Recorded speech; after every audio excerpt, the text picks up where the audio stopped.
임신 계획이 생겼을 때 여러 가지 준비를 하고 임신 시도를 하는 것이 임신의 확률도 높일 수가 있고 임신과 출산 과정에도 훨씬 더 건강하게 임신 후에도 산모분들도 일상의 회복을 잘하게 되고 아이도 건강하게 잘 클 수 있는 그런 방법입니다. 안녕하세요. 산수연계TV의 미니아빠 슈니아빠입니다. 오늘은 임신을 계획하시는 분들을 위해서 임신 전 상담이 왜 필요한지 그거에 대해서 이야기를 좀 나눠볼까 합니다. 요즘은 결혼하기 전에 결혼 전 준비로 이런 검진을 받으시고 그런데도 아직도 임신 전 검사를 하지 않고 임신을 하시는 경우도 많잖아요. 그렇죠. 사실 저희도 그랬거든요. 이때 어떤 내용들이 중요한지 오늘 설명을 들어주시면 많은 분들에게 도움이 될 것 같아요. 네. 실제로 임신하고 나서 처음으로 산부인과를 진료 보러 오시는 분들도 꽤 있어요. 처음으로 이제 산부인과 진료를 하다 보니까 임신 초기에 그때 이제 몰랐던 뭐 작은 근종이라든지 난소의 혹이라든지 이런 거를 같이 발견을 하는 경우도 꽤 있고 그때 이제 많이 놀라고 걱정하시는 분들도 있거든요. 그래서 임신 전 상담이나 검사 같은 것들이 생각보다 꽤 중요하다. 앞으로 이제 임신 시도할 때 확률을 좀 높여줄 수도 있고 건강한 임신, 출산하는데 준비하는 과정 중에 아주 중요한 것 중에 하나다. 이렇게 말씀을 드리고 싶습니다. 그럼 임신을 준비하러 산부인과에 가면 어떤 내용을 상담을 하나요? 보통 처음 임신을 시도하시는 분들이라고 하면은 지금 이제 건강 상태가 임신을 해도 건강한지 건강한 임신을 할 수 있고 건강한 아이를 낳을 수 있는지 그리고 또 더 나아가서 임신에 방해가 되는 건 없는지 그런 것들이 있는지 검사를 하게 됩니다.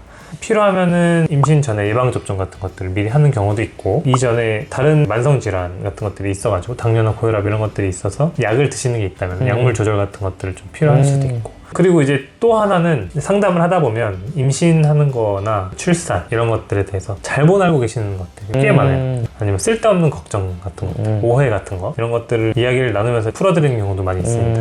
정확한 의학적인 정보를 전달을 해드리고 임신하는데 문제가 없다 이런 것들을 확인을 해드리는데 이런 게 사실 굉장히 중요한 것 중에 하나인 것 같아요. 맞아요. 네. 작은 노예가 처음에 시작되면 임신이 지속되면서 그런 걱정만 자꾸 점점 커지잖아요. 눈덩이처럼 불어나니까 초기부터 그런 오해를 없애드리고 해소해드리는 게 되게 중요하겠네요. 맞아요. 그 제일 커다란 것 중에 하나가 뭔가 중간에 문제가 생겼을 때 다 본인 탓으로 생각을 하는 경우가 생길 수가 있어요. 그러면은 굉장히 힘들어요. 그게 뭐 그 순간의 문제가 아니고 평생 갈 수 있는 걱정이 될 수도 있는 거기 때문에 미리 전문의랑 상담하는 것이 도움이 될 겁니다.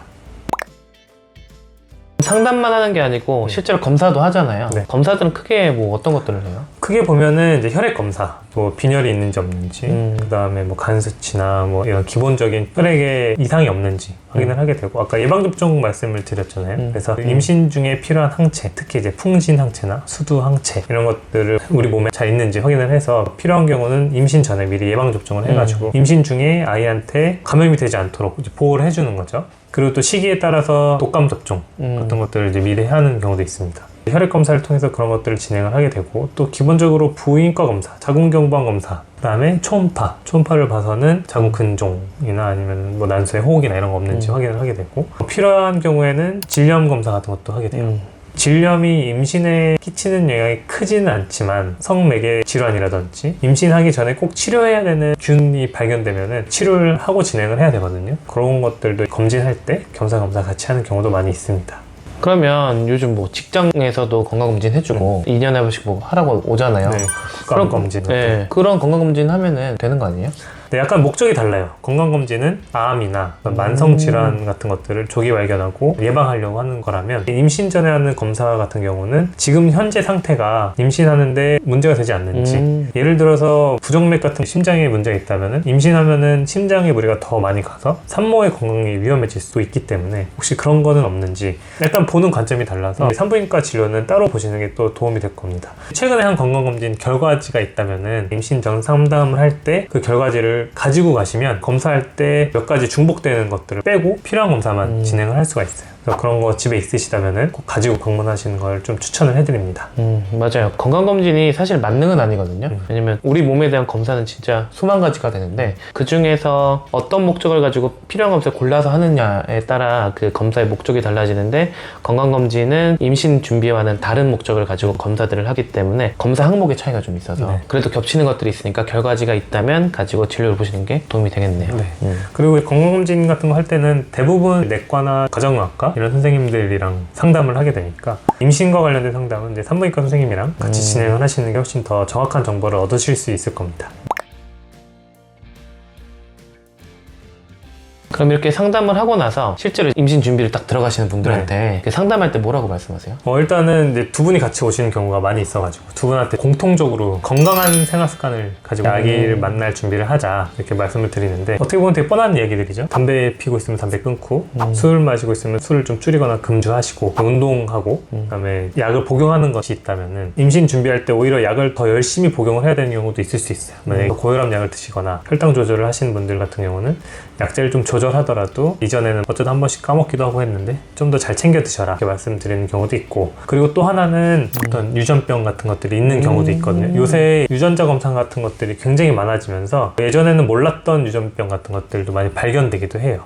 그런 것이 만약에 있다면은 미리 상담을 통해서 임신이나 아이 건강에 영향을 줄 수 있는 게 있진 않은지 속으로 막 걱정하고 인터넷 찾아보고 이런 거 하지 마시고 좀 더 정확한 정보를 얻어 가실 수 있을 겁니다. 그리고 요새는 만약에 유전 질환이 있다 하더라도 여러 가지 난임 치료하는 기술들이 많이 발전을 해가지고 미리 유전자나 염색체 검사를 해서 괜찮은 배아만 이식하는 그런 방법들도 많이 있거든요.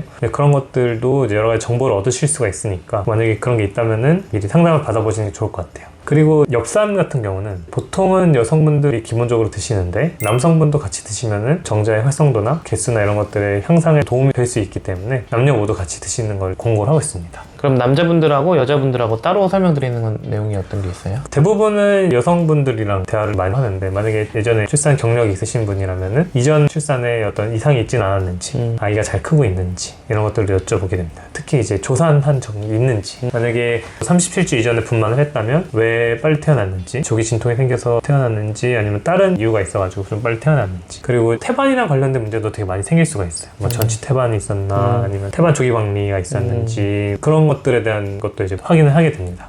출산 방법에 대해서도 이전에 자궁에 수술한 적은 없는지 이런 수술력에 대해서도 같이 확인을 하게 되고, 최근에 예방접종, 그다음에 먹는 약 같은 게 어떤 게 있는지 그런 것 확인하게 됩니다. 그래서 기본적인 이런 것들도 물어보지만 현재 건강에 임신할 준비가 됐는지 확인을 할 때 체중도 굉장히 중요해요. 너무 과체중이거나 비만이신 분들은 임신 확률 자체도 좀 떨어지게 되고 임신 중에 임신성 고혈압이나 임신성 당뇨 같은 것들 발생할 수가 있어서 그런 것 때문에 또 조산까지 이어질 수가 있거든요. 그런 것까지 생각해서 임신 전에 이제 체중 관리 같은 것도 같이 말씀을 드리고, 치과 쪽 진료도 좀 미리 보시는 게 좋다고 또 말씀을 드려요. 특히 이제 치주 질환, 잇몸에 염증이나 이런 것들이 있으시면 이게 또 조산이랑 또 연관이 있거든요. 근데 임신을 하고 나서 치주 질환을 치료한다고 해서 조산이 예방이 되지가 않아요. 임신 전에 미리 치료를 다 받고 치주 질환이 없어야 조산을 이제 미리 예방할 수 있는 거라서 미리 치과 진료 좀 보시고 스케일링 같은 것도 좀 잘 받으시라고 말씀을 드립니다.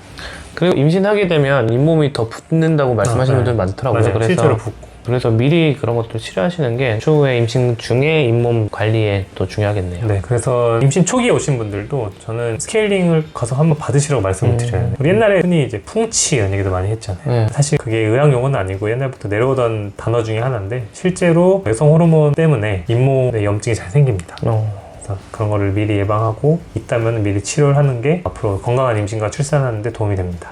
그럼 남자분들한테 뭐라고 말씀하세요? 남자분들한테는 주로 잔소리를 많이 하죠. 담배 끊어라. 생각보다 흡연에 대해서 관대하신 분들이 많아요. 밖에서 피고 오면 되지 않냐, 집에서는 안 핀다. 소아과에서도 간접 흡연에 대해서 얘기를 많이 하잖아요. 근데 흡연이 조산이랑도 연관이 있다. 그럼 간접 흡연도 조산에 영향을 줄 수 있으니 이참에 담배를 끊자. 필요하면은 약을 처방받아서 치료를 받으면 되니까 이세를 생각해서 금연을 하셔라 이렇게 말씀을 드리고, 술 같은 경우는 사실 저도 금주를 하려고 노력했지만 그게 좀 잘 안 되긴 하더라고요. 그래서 최대한 술은 안 마시는 쪽으로 말씀을 드려요. 아무래도 음주를 하게 되면은 정자에도 영향을 많이 미치기 때문에 술도 끊는 게 좋다. 형이 그래서 자주 하는 얘기가 있잖아요. 금연이 아이를 위한 최고의 출산 선물이 될 수 있다. 근데 금연은 엄마 아빠뿐만이 아니라 아이를 만약에 할아버지 할머니가 돌봐주신다면 그런 가족들도 다 같이 하셔야 되는 문제니까 이런 거 잘 설명 들으시고 온 가족이 이참에 건강해지는 기회로 삼으시면 좋을 것 같네요. 네. 그리고 요새는 좀 많이 바뀌긴 했지만 앞으로 임신, 출산, 육아에 대해서 아빠들도 많이 알아야 되기 때문에 예비 아빠로서 공부를 많이 하고 관심을 많이 가지시는 게 좋겠다고 말씀을 드리고, 또 하나는 막상 또 계획해서 임신하려고 하면은 이게 또 잘 안 되는 경우가 많아요. 이게 갑자기 생산직으로 바뀌면서 스트레스가 되니까 발기부전이라든지 여러 가지 스트레스로 인한 성기능이 좀 떨어지면서 좀 잘 안 되는 경우도 있거든요. 특히 배란 날짜에 맞춰가지고 언제 이렇게 성관계 하시면 좋습니다 하고 숙제를 받아오면은 갑자기 이게 일이 되면서 남자분들 같은 경우는 많이 힘들어하시는 분들이 있어요. 만약에 그렇다면은 비뇨기과나 이런 데 진료를 보셔가지고 필요하면은 약 처방 받으시면 되니까. 그리고 이게 또 여성분들도 여러 가지 스트레스를 받으시면서 성교통이라든지 통증 이런 것들을 많이 느껴가지고 많이 힘들어하시는 분들도 있거든요. 이게 뭐 하루 이틀의 문제가 아니고 기간이 좀 길어지면 서로 많이 힘들고 그때 또 많이 싸우기도 하고 하니까 스트레스 관리 같은 거 잘 하시면 좋을 것 같다. 미리 좀 말씀을 드려요. 슌이 아빠 같은 경우는 이제 슌이 동생 계획을 하고 있나요? 둘째 계획이 있기 때문에 저희도 적절한 시기를 봐서 저희가 슌이 때는 임신 전 검사를 안 해봤기 때문에 기회가 되면 검진을 받아보도록 하겠습니다. 네. 그리고 이참에 건강검진 한다고 생각하고 하면 되고, 그리고 그렇게 준비를 하면서 또 병원도 좀 알아보게 되는 것 같아요. 그리고 또 한번 진료 보고 오면 또 마음가짐도 달라질 수 있거든요. 건강한 분위기를 더 만들 수 있는 계기가 될 것 같습니다. 오늘 이렇게 말씀을 들어보니까 이 생각이 들었어요. 저희가 어떤 회사에 처음 들어가게 되면 입사하기 전에 건강검진 받아오라고 하잖아요. 그렇게 회사에 들어가는 것도 신체의 준비가 됐는지 알아오라고 하는데 임신과 출산이라는 엄청난 신체의 변화를 가져오는 일을 하기 전에 그 전에 미리 검진을 받는 게 훨씬 더 중요하겠구나 이런 생각이 들었어요. 맞아요. 어떻게 보면 되게 당연한 거예요. 근데 계획 임신 하시는 분들이 생각보다 많지가 않습니다. 약간 열어두는 분들은 있어요. 사실 그렇게 하면은 나중에 오히려 걱정하고 스트레스 받는 일들이 많이 생길 수가 있습니다. 뭐 예를 들어 감기가 걸려가지고 감기약을 먹었는데 임신인 거를 그 다음 주에 확인을 해서 알았다. 그럼 그때부터 이제 막 엄청 온갖 걱정을 또 많이 하게 되고 술을 마실 수도 있고, 그런 것들을 미리 예방을 하려면 계획 임신이 굉장히 중요하고, 거꾸로 얘기하면 피임도 또 굉장히 중요하게 됩니다. 임신에 계획이 없다면 건강한 방법으로 피임을 하고 있다가 임신 계획이 생겼을 때 여러 가지 준비를 하고 임신 시도를 하는 것이 임신의 확률도 높일 수가 있고, 임신과 출산 과정에도 훨씬 더 건강하게, 임신 후에도 산모분들도 일상의 회복을 잘하게 되고 아이도 건강하게 잘 클 수 있는 그런 방법입니다. 뭐 그렇다고 해서 계획 임신이 아니라 자연스럽게 생긴 임신을 하셨다고 걱정을 더 많이 하실 건 아니에요. 네, 그런 얘기는 아니고 조금 더 소중하게 아이를 맞이할 준비를 하시면 더 좋을 것 같아요. 그리고 이제 그런 임신 준비 과정이 길면 너무 힘드니까 임신 확률을 높임으로써 좀 더 힘든 기간을 좀 줄이고 빨리 임신해서 아이를 낳는 것이 좋으니까 이렇게 말씀을 좀 드렸습니다. 오늘 이렇게 가벼우면서도 좀 중요한 얘기를 해봤는데요. 네, 오늘도 저희 영상 시청해주셔서 감사드리고요. 다음에 또 건강한 임신과 출산에 대한 영상으로 찾아뵙겠습니다. 감사합니다.